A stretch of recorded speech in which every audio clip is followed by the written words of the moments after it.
الصلاۃ والسلام علیکہ یا سیدی یا رسول اللہ وعلی آلک و صحابک یا سیدی یا حبیب اللہ۔ الصلاۃ والسلام علیکہ یا سیدی یا رسول اللہ وعلی آلک و صحابک نور من نور اللہ۔ اعوذ باللہ من الشیطان الرجیم، بسم اللہ الرحمن الرحیم۔ کیسے ہیں آپ سب؟ اللہ پاک آپ سب کو اپنے حفظ و امان میں رکھے، اپنی رحمتوں کے سائے نازل فرمائے اور خاتمہ بالخیر کرے۔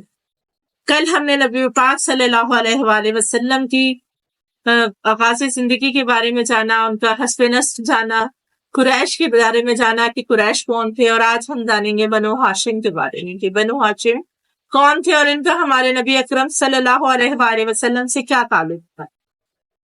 قریش حضور اکرم صلی اللہ علیہ وآلہ وسلم کے ننیال میں سے تھے، تو بنو ہاشم آپ صلی اللہ علیہ وآلہ وسلم کے پردادا تھے، جو کہ بہت جاہ و جلال، عزت و حشمت والے تھے۔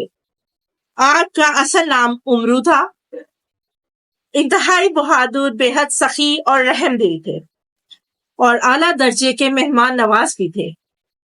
ایک سال عرب میں بہت سخت قحط پڑ گیا تو آپ کے پردادا بنو ہاشم روٹیاں سوکھی ہوئی لے کر محتاجوں کی مدد کے لیے ملک کے شام سے حج کے دنوں میں مکہ پہنچے، اور روٹیوں کا چورا کر کر اونٹ کے شوربے میں اس کو بھگو کر اس کا سرید بنا کر تمام حاجیوں میں تقسیم کیا اور ان کو پیٹ بھر کر کھلایا۔ اس دن سے لوگ آپ کو روٹیوں کے چورے والا کہنے لگے ہیں۔ چونکہ یہ عبد المناف کے سب لڑکوں میں بڑے اور باصلاحیت تھے، اس لیے عبد المناف کے بعد کعبہ کے متولی اور سجادہ نشین ہوئے۔ بہت حسین، خوبصورت اور وجیحہ تھے۔ جب سن شعور کو پہنچی تو ان کی شادی مدینہ میں قبیلہ خزرج کے ایک سردار عمرو کی صاحبزادی سے ہوئی، جن کا نام سلمہ تھا، اور ان کے صاحبزادے عبد المطلب مدینہ ہی میں پیدا ہوئے۔ چونکہ ہاشم 25 سال کی عمر پا کر ملک شام کے راستہ میں بمقام غزہ انتقال کر گئے، اس لیے عبد المطلب مدینہ ہی میں اپنے نانا کے گھر پلے بڑھے، اور جب 7 یا 8 سال کے ہو گئے تو مکہ آ کر اپنے خاندان والوں کے ساتھ رہنے لگے۔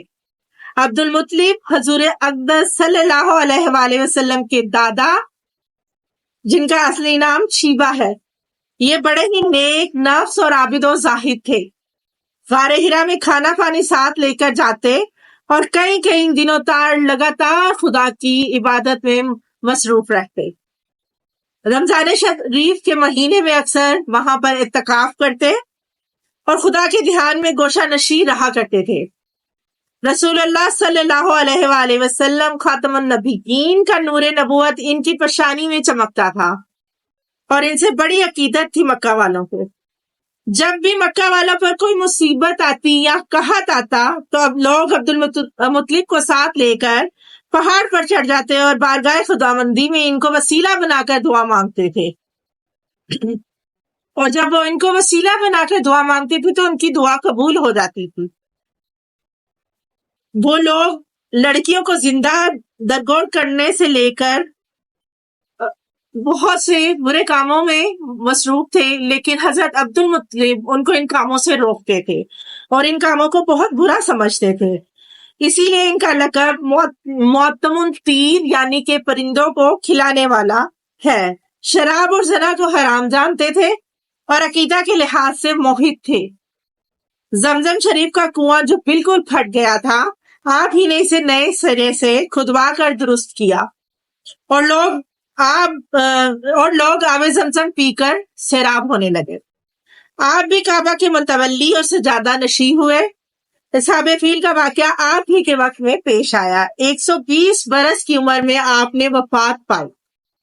زرقانی علم المواہب جلد 1 صفحہ نمبر 72۔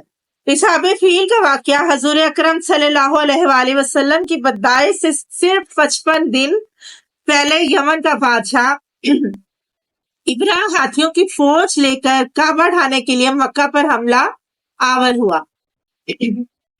اس کا سبب یہ تھا کہ ابرہ نے یمن کے دار سلطنت صنعا میں ایک بہت ہی شاندار اور عالیشان گرجا گھر بنایا، اور وہ چاہتا تھا کہ سب لوگ کعبہ کی طواف کو چھوڑ کر اس کے گرجا گھر کا طواف کریں۔ اور وہاں پر حج کیا کریں۔ جبکہ مکہ والوں کو یہ معلوم ہوا کہ قبیلہ کنانہ کا ایک شخص بہت غیظ و غضب میں جل بھن کر یمن گیا اور وہاں جا کر گرجا گھر میں وہ کھانا کر کے نجاست سے لت پت کر دیا۔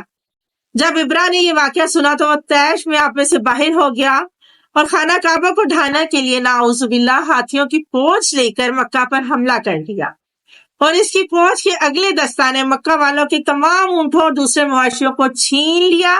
اس میں 200 یا 400 اونٹ عبد المطلب کے بھی تھے۔ زرقانی جلد 1 صفحہ نمبر 85۔ عبد المطلب کو اس واقعہ سے بڑا رنج پہنچا، چنانچہ آپ اس معاملہ میں گفتگو کرنے کے لیے اس کے لشکر میں تشریف لے گئے۔ جب ابرا کو معلوم ہوا کہ قریش کا سردار اس سے ملاقات کرنے کے لیے آیا تو اس نے آپ کو اپنے خیمہ میں بلا لیا، اور جب عبد المطلب کو دیکھا کہ ایک بلند و قامت، روبدار اور نہایت حسین و جمیل شخص ہے جن کی پیشانی پر نور نبوت کا جاہ و جلال چمک رہا ہے، تو صورت دیکھتے ہی ابرا معروف ہو گیا اور بے اختیار تخت شاہی سے اٹھ کر آپ کے استقبال کے لیے کھڑا ہو گیا اور اپنے برابر بٹھا کر دریافت کیا کہ کہیے کیا کرنے آئے ہیں آپ یہاں؟ سردار قریش کی تشریف آوری کا کیا مقصد ہے؟ عبد المطلب نے جواب دیا کہ ہمارے اونٹ اور بکریاں وغیرہ جو آپ کے لشکر کے سپاہی ہانک لائے ہیں، آپ ان سب مویشیوں کو ہمارے سپرد کر دیجیے۔ یہ سن کر ابرہا نے کہا کہ اے سردار قریش، میں تو یہ سمجھتا تھا کہ آپ بہت ہی حوصلہ مند اور شاندار آدمی ہیں، مگر آپ نے مجھ سے اپنے اونٹوں کے بارے میں سوال کر کے میری نظروں میں اپنا وقار کم کر دیا۔ اونٹ اور بکری کی کیا حقیقت ہے؟ میں تو آپ کے کعبہ کو توڑ پھوڑ کر نعوذ باللہ برباد کر دوں گا۔ آپ نے اس کے بارے میں کوئی گفتگو نہیں کی۔ عبد المطلب نے کہا کہ مجھے تو اپنے اونٹوں سے مطلب ہے، کعبہ میرا گھر نہیں، یہ تو میرے خدا کا گھر ہے اور اس کی حفاظت میرا خدا خود کرے گا، مجھے اس کی ذرا بھی فکر نہیں۔ یہ سن کر ابرا اپنی فرعونی لہجہ میں کہنے لگا، میں زمین سے اس کا نام و نشان مٹا دوں گا، کیونکہ مکہ والوں نے میرے گرجا گھر کی بڑی بے حرمتی کی ہے، اس لیے میں اس کا انتقام لینے کے لیے کعبہ کو نعوذ باللہ مسمار کر دینا چاہتا ہوں۔ عبد المطلب نے فرمایا کہ پھر آپ جانے اور میرا خدا جانے، میں آپ سے سفارش کرنے والا کون ہوتا ہوں؟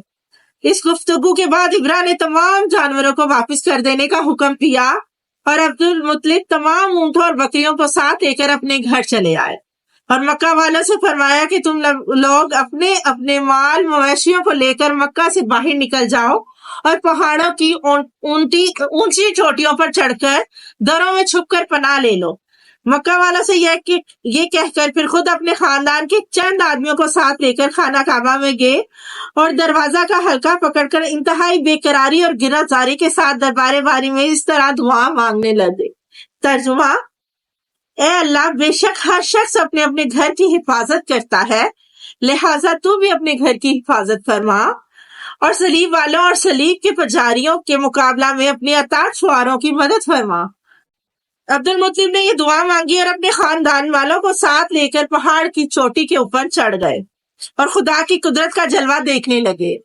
ابرا جب صبح کو کعبہ ڈھانے کے لیے اپنے لشکر کو لے کر ہاتھیوں کی قطار کے ساتھ آگے بڑھا اور مقام مخمس میں پہنچا تو خود اس کا ہاتھی، جس کا نام محمود تھا، ایک دم بیٹھ گیا۔